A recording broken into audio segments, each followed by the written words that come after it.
6%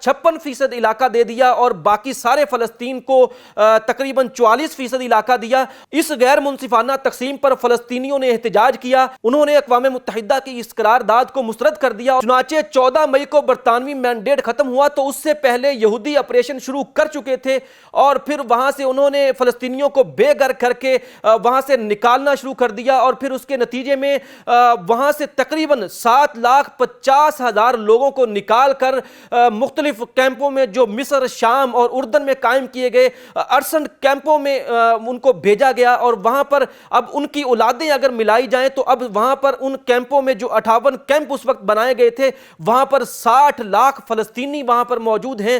جب برطانوی مینڈیٹ ختم ہوا تو اگلے دن یہودیوں نے اپنی ریاست کا اعلان کر دیا، اور پھر اسی دن عرب اور اسرائیل کی جنگ شروع ہو گئی۔ یہ جنگ 1949 تک جاری رہی۔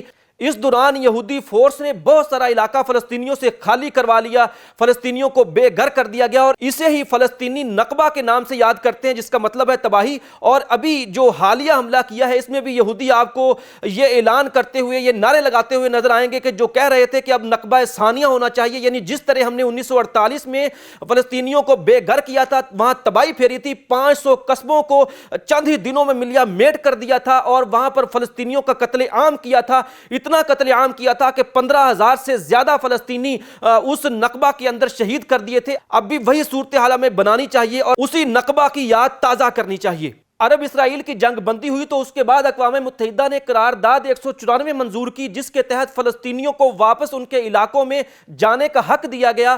اقوام متحدہ کی قراردادیں وہی کھڑی ہیں۔ جب یہ نقبہ ہو گیا تو اس کے بعد 1.5 لاکھ عرب فلسطینی وہ اسرائیل کی حکومت کے زیر نگیں آ گئے، انہوں نے اسرائیل میں رہنے کو ترجیح دی۔ تو اسرائیل نے اپنے آبادکاروں کو، اپنے یہودیوں کو تو شہریت دی، لیکن ان 1.5 لاکھ مسلمانوں کو 20 سال تک فوجی قبضے میں رکھا، فوجی حصار میں رکھا، ان کو واچ کیا گیا، ان کے ساتھ دوسرے اور تیسرے درجے کے شہری کا سلوک کیا گیا۔ اس کے بعد جا کر انہیں وہاں پر شہریت دی گئی۔ اب تقریباً وہی مسلمان اسکلان میں آباد ہیں اور 1.5 لاکھ کے قریب ان کی تعداد ہے۔ اس جنگ کے بعد غزہ کی پٹی پر مصر نے قبضہ کر لیا، جبکہ مغربی کنارہ وہ اردن کے زیر انتظام آ گیا۔ 1964 میں فلسطین لبریشن آرگنائزیشن کا قیام عمل میں آیا، اور اس کے 1 سال بعد الفتح تنظیم، جس کی اب مغربی کنارے پر حکومت ہے، یہ قائم ہوئی۔ اسے یاسر عرفات نے بنایا تھا۔ 1967 میں اسرائیل نے پھر عرب ریاستوں پر جنگ مسلط کی، 6 روزہ جنگ میں، جسے نکسہ کہا جاتا ہے۔ یہ نکسہ کا مطلب یعنی اس وقت اس نے عربوں کو جھٹکا دیا۔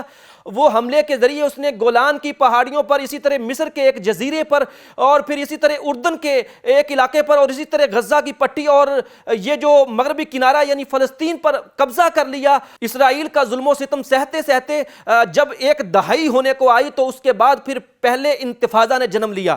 فلسطین کی آزادی کی تحریک میں نکبہ اور نکسہ کے بعد انتفاضہ کی بڑی اہمیت ہے۔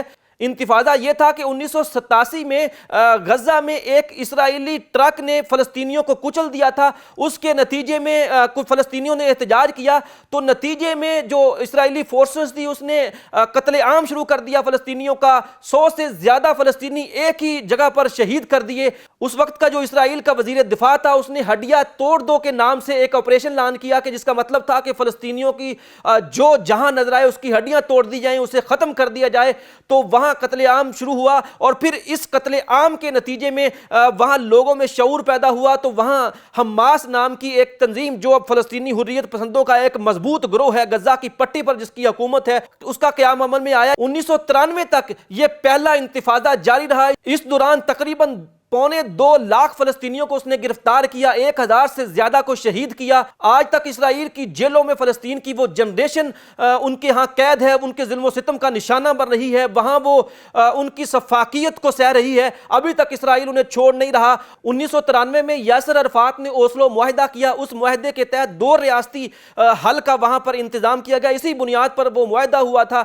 اوسلو معاہدے کے تحت جس میں فلسطین نے اسرائیل کو تسلیم کر لیا تھا، یروشلم فلسطین کا دارالحکومت بننا تھا، لیکن ایسا کبھی نہیں ہو سکا۔ اس کے بعد اسرائیل نے 1995 میں غزہ کی پٹی اور اپنے علاقوں کے درمیان باڑ لگانا شروع کر دی اور دیوار بنانا شروع کر دی، تاکہ ان علاقوں کو فلسطین سے الگ کر دیا جائے، جس کا نتیجہ یہ نکلا کہ اسرائیل نے وہاں پر ناکہ بندی کر دی، وہاں پر لوگوں کو مجبور کر دیا۔ اسرائیل نے وہاں پر ماحول ایسا بنا دیا کہ جیسے وہ ایک جیل ہو، وہاں پر سہولیات جیل سے زیادہ نہ جائیں۔ اور اس جیل میں فلسطینیوں نے اپنی آزادی کی تحریک کو جاری رکھا، اور آج اسی جیل سے فلسطینی حریت پسندوں نے اسرائیل پر اپنی جو آبادیاں، اپنی جو علاقے اس نے قبضہ کیے تھے، وہ چھڑوانے کے لیے آپریشن طوفان الاقصی کا آغاز کیا ہے۔ 2000 میں جب اسرائیلی حکومت کا جو اس وقت کا اپوزیشن لیڈر شارون تھا، اس نے مسلح گارڈ کے ساتھ اور سخت سیکیورٹی میں مسجد اقصی کا، بیت المقدس کا دورہ کیا، تو وہاں پر اس وقت فلسطینیوں نے احتجاج کیا۔ اس احتجاج کے نتیجے میں کئی فلسطینیوں کو شہید کیا گیا، جس کے نتیجے میں یہ تحریک مزید زور پکڑ گئی، اور اس کے بعد اسرائیل نے فلسطینیوں کا قتل عام بھی کیا، اور یہ تحریک چلتی رہی، اور پھر یہ 2005 تک معاملہ ایسے ہی رہا۔ 2004 میں یاسر عرفات کی وفات ہو گئی، تو اس کے بعد اگلے سال دوسرا انتفاضہ ختم ہوا، تو اس وقت اسرائیل نے جو پہلے انتفاضہ کے دوران غزہ کی پٹی پر اور مغربی کنارے پر بھی قبضہ کر لیا تھا، اور وہاں پر اپنے آبادکاروں کو بسا دیا تھا، اپنی فوج وہاں پر لے آیا تھا، تو اس نے وہاں سے پھر ایک معاہدے کے تحت اپنی فوج نکال دی اور وہ علاقہ فلسطینیوں کے حوالے کر دیا۔ پھر اس کے بعد حماس اور الفتح کے مابین وہاں پر لڑائی شروع ہو گئی۔ اس لڑائی میں بھی فلسطینیوں کا کافی نقصان ہوا، اور اس کے بعد پھر مغربی کنارے پر الفتح نے اپنی حکومت بنا لی، اور فلسطین لبریشن آرگنائزیشن کے تحت پھر جو غزہ کی پٹی تھی وہاں پر حماس نے اپنی حکومت قائم کر لی۔ تو یہاں پر میں ایک اور بات بھی واضح کر دوں، ابھی بھی اسرائیل کی جس کے ساتھ جنگ ہے وہ غزہ کی پٹی میں جس حکومت کو عرب دنیا تسلیم نہیں کرتی ان کے ساتھ جنگ ہو رہی ہے، جبکہ جو علاقہ مغربی کنارہ جہاں پر فلسطینی اتھارٹی کی حکومت ہے، یا ایسے سمجھے کہ الفتح کی حکومت ہے جس کے صدر محمود عباس ہیں، اس کا اسرائیل کے ساتھ کوئی جھگڑا نہیں ہے۔ یہ سارا تاریخ کے تناظر میں فلسطین اور اسرائیل کا معاملہ ہے۔ امید کرتا ہوں کہ آپ یہ ساری ویڈیو دیکھنے کے بعد اس نتیجے پر پہنچ جائیں گے اور آپ سمجھ جائیں گے کہ فلسطین اور اسرائیل کا معاملہ اصل میں کیا ہے۔ ہم دعا گو ہیں کہ یہ معاملہ فلسطین کے حق میں جائے، یہ جو فلسطینیوں کی آزادی کی تحریک ہے یہ اپنی انجام کو پہنچے، اور انہیں بھی ایک وطن ایسا نصیب ہو کہ جہاں پر وہ اپنی آزادی کے ساتھ رہ سکیں اور اپنے آباء و اجداد کی زمینوں میں اپنے گھروں کو وہاں آباد کر سکیں۔